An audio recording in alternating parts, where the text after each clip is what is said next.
Alors le cinéma, c'est une question piège et qui souvent piège les gens, le spectateur.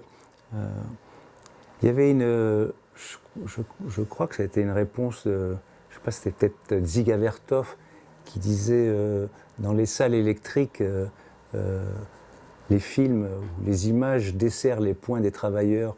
Euh, et il parlait de la dimension idéologique du cinéma.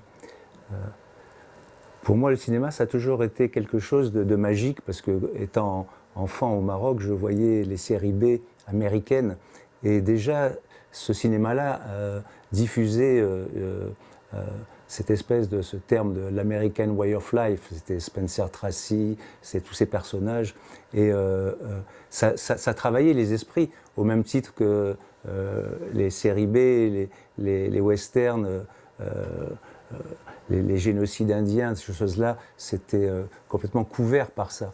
Donc je ne pourrais pas te répondre en une phrase qu'est-ce que le cinéma, mais pour moi ça a toujours été un moyen de communication, mais de communication aussi bien du bien que du mal.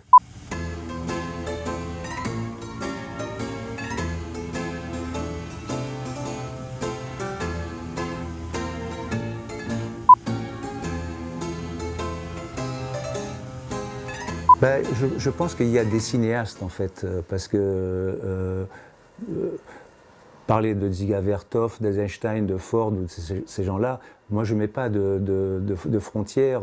Ce sont des cinéastes et ils proposent des œuvres. Et il y a des œuvres qui marquent et d'autres qui marquent les esprits dans tous les sens du terme, pas uniquement par. C'est vraiment un médiateur et un média très très fort. Goebbels l'avait compris et d'autres aussi. Et c'est donc, ça peut être une arme, et une arme très, très, très violente et très, très efficace. Moi, il y a un cinéma qui m'a appris, qui m'a fait prendre conscience de beaucoup de choses. Je pensais, quand on voit assez jeune le cinéma brésilien, le cinéma novo, c'est-à-dire Rui Guerra, tous ces grands cinéastes, Glauber Rocha, tout d'un coup on découvre le Sertão, on découvre le Brésil, on découvre ce que c'est que le désert, la misère, les luttes. Voilà, bien sûr que c'est libérateur. En tous les cas, ça participe de la culture.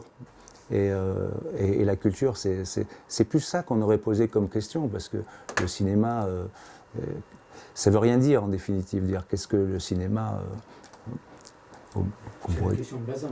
Oui, c'est une question de bazin. Qu'est-ce que le cinéma? Mais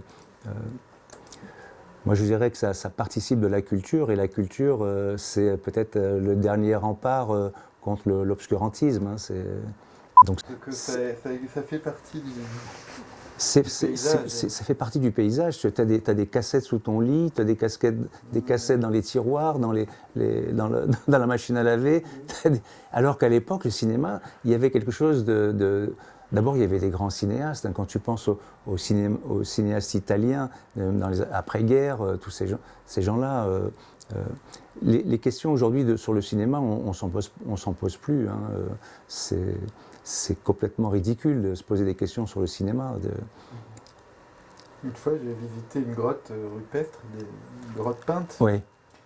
Et juste parce que ça m'a fait frapper cette histoire, c'est que il y avait un guide qui nous expliquait qu'il faut imaginer comment les gens voyaient ces images au fond d'une grotte, à la lumière d'une bougie, dans des états parfois peut-être, je ne sais pas, s'ils prenaient des substances, des champignons, des choses comme ça, enfin, c'était le chamanisme et tout ça, et que ces images qu'ils voyaient projetées, enfin qu'ils voyaient sur le mur, c'était des images en mouvement en fait. Oui.